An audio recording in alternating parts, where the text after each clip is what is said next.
अब समझते हैं हम लोग मुक्त पतन को, फ्री फॉल को, है ना।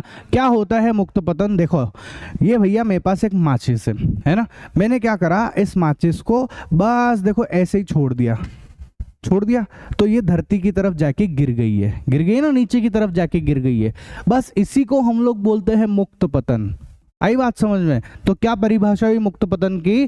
किसी भी वस्तु का पृथ्वी के गुरुत्वीय बल के प्रभाव में पतन, पतन का मतलब होता है गिरना, है ना। तो इसको बोलते हैं हम लोग मुक्त पतन बच्चों, ठीक है। जो मैंने बोला मैं आपको यहाँ पे लिख भी देता हूं, पढ़ो आप आराम से। किसी वस्तु का पृथ्वी के गुरुत्वीय बल के प्रभाव में पतन मुक्त पतन कहलाता है। आया समझ में मुक्त पतन क्या होता है? ठीक है, कोई कंफ्यूजन तो नहीं है किसी को? नहीं ना। अच्छा एक बात और बताता हूं आपको, देखो मुक्त पतन कब होगा? जब आप इस चीज को बस आप ऐसे ही छोड़ दोगे, ये जो माचिस है ना, इसको आप बस ऐसे ही छोड़ दो, ठीक है, बस आपने इसे छोड़ दिया है, ये मुक्त पतन है। लेकिन अगर आप ऐसे ताकत लगा रहे हो, ऐसे ऐसे आप है ना इसको ऐसे झटका देके छोड़ रहे हो, तो फिर ये मुक्त पतन नहीं है बच्चों, ठीक है। मुक्त पतन तो क्या है, बस आप इसने ऐसे ऐसे ही छोड़ दी, ये मुक्त पतन है।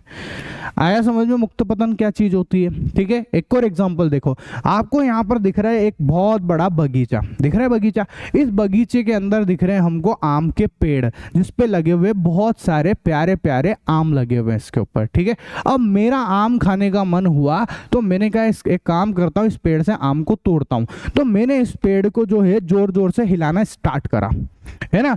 जब मैंने इस पेड़ को हिलाया तो आप देखो एक आम जो है फटाक फटाक से नीचे गिर गया है, देखो गिर गया है आम, ये आम जो है नीचे आके गिर गया है यहाँ पे।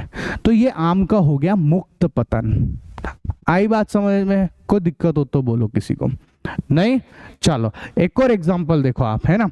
जैसे अपने को यहाँ पर ये बिल्डिंगें दिख रही है, इस बिल्डिंग के ऊपर एक व्यक्ति खड़ा हुआ है, खड़ा हुआ है।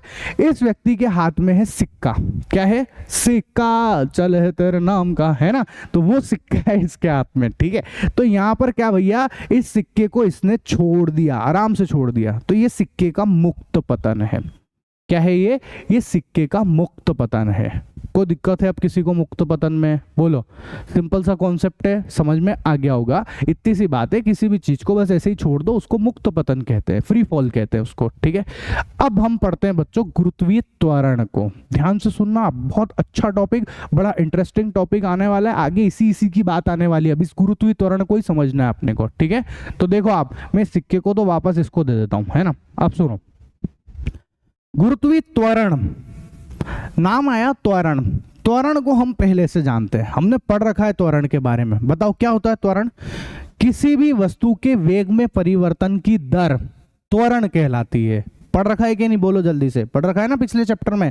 किसी भी वस्तु के वेग में परिवर्तन की दर त्वरण कहलाती है। मतलब अगर किसी वस्तु का वेग परिवर्तित हो रहा है तो उसमें त्वरण उत्पन्न हो जाएगा। और दर का मतलब समय के साथ साथ परिवर्तित। तो भैया समय तो हमेशा ही है, आज मैं आपको पढ़ा रहा हूं, हर चीज में समय तो लग ही रहा है ना। तो अगर किसी वस्तु के वेग में परिवर्तन हो रहा है, समय के साथ वेग में परिवर्तन की दर को हम लोग बोलते हैं त्वरण। इतना तो हम लोग जानते ही है ना। तो अब आप ध्यान से सुनना मेरी बात। देखो, जब आप देखो ये इस आदमी के पास सिक्का है, सिक्का है, इसने अभी सिक्के को पकड़ रखा है। इस सिक्के का वेग अभी है 0। कितना है? 0।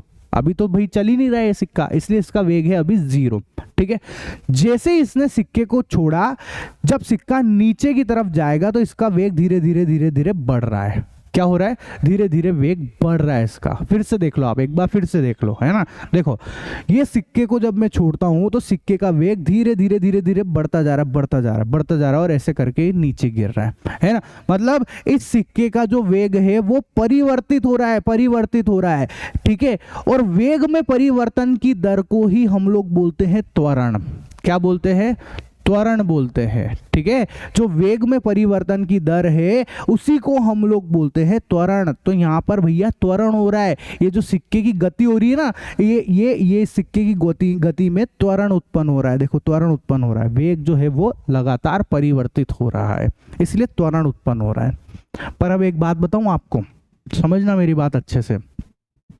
त्वरण जो है यहाँ पर, ये जो सिक्के की गति हो रही है, ये जो सिक्के की गति हो रही है, ये क्यों हो रही है बताओ? ये इसने तो बस इसको ऐसे छोड़ दिया, ऐसे छोड़ दिया, तो इसकी जो गति हो रही है ये गुरुत्वाकर्षण बल के प्रभाव की वजह से हो रही है ना? गुरुत्वाकर्षण बल, गुरुत्वीय बल की वजह से इसकी गति हो रही है। ये सिक्का क्यों गति कर रहा है? ये सिक्का नीचे की तरफ क्यों चल रहा है बताओ? नीचे की तरफ ये क्यों जा रहा है नीचे की तरफ? क्योंकि पृथ्वी का गुरुत्वीय बल लगा हुआ है इसके ऊपर, इस सिक्के के ऊपर गुरुत्वीय बल लगा हुआ है धरती का, है ना? इसलिए इसकी गति हो रही है। आई बात समझ में? इसलिए इसके जो त्वरण है, इसका जो त्वरण है उसको हम बोलेंगे गुरुत्वीय त्वरण। क्या बोलेंगे? गुरुत्वीय त्वरण बोलेंगे। त्वरण एक तो नॉर्मल, लेकिन जब गति गुरुत्वाकर्षण बल की वजह से हो, गुरुत्वीय बल के कारण हो, तो उसी त्वरण को हम लोग बोल देते हैं गुरुत्वीय त्वरण। क्या बोल देते हैं? गुरुत्वीय त्वरण बोल देते हैं बच्चों, ठीक है? जो अपना नॉर्मल त्वरण होता है, मेरी बात ध्यान से समझना आप, जो नॉर्मल त्वरण होता है उस नॉर्मल त्वरण को तो हम लोग प्रदर्शित करते हैं स्मॉल ए से। किससे करते हैं? स्मॉल ए से। ये मैं आपको सिखा चुका है ना।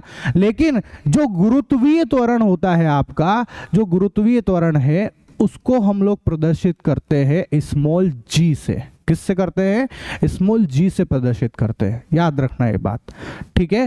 गुरुत्वीय त्वरण क्यों बोल रहे हैं? जब ऊपर से नीचे छोड़ते हैं तो जो त्वरण, वेग में जो परिवर्तन हो रहा है, जो त्वरण आ रहा है वो गुरुत्वाकर्षण की वजह से आ रहा है, गुरुत्वीय बल की वजह से आ रहा है, इसलिए इसको बोलते हैं गुरुत्वीय त्वरण। कोई दिक्कत हो तो बोलो, पढ़ लो आप। स्वतंत्र रूप से गिरती हुई वस्तुओं में पृथ्वी के गुरुत्वाकर्षण बल के कारण उत्पन्न त्वरण गुरुत्वीय त्वरण कहलाता है, ठीक है? पूछी जा सकती है आपसे सारी की सारी परिभाषा, लिख देना अच्छे से, इंपॉर्टेंट है, बहुत इंपॉर्टेंट टॉपिक चल रहा है, आगे यही गुरुत्वीय त्वरण चलेगा, है ना? आई बात समझ में? बोलो कोई दिक्कत हो तो किसी को नहीं? अच्छा, अब जो गुरुत्वीय त्वरण है ना बच्चों, उसको स्मॉल जी से प्रदर्शित करते हैं। ये मैं आपको बता चुका ना कि उसको स्मॉल जी से प्रदर्शित करते हैं। और इस गुरुत्वीय त्वरण की दिशा जो है वो हमेशा धरती के केंद्र की तरफ होती है। देखो ये पृथ्वी है, इस पृथ्वी का केंद्र ये रहा, दिख रहा है? ये पृथ्वी का केंद्र है। तो इस गुरुत्वीय त्वरण की जो दिशा है वो हमेशा पृथ्वी के केंद्र की तरफ होती है, हमेशा पृथ्वी के केंद्र की तरफ लगता है गुरुत्वीय त्वरण। याद रखना, ये सब छोटी छोटी बातें, क्वेश्चन आपसे पूछा जा सकता है कि गुरुत्वीय त्वरण की जो दिशा है वो किधर होती है, तो आंसर लिख देना पृथ्वी के केंद्र की तरफ।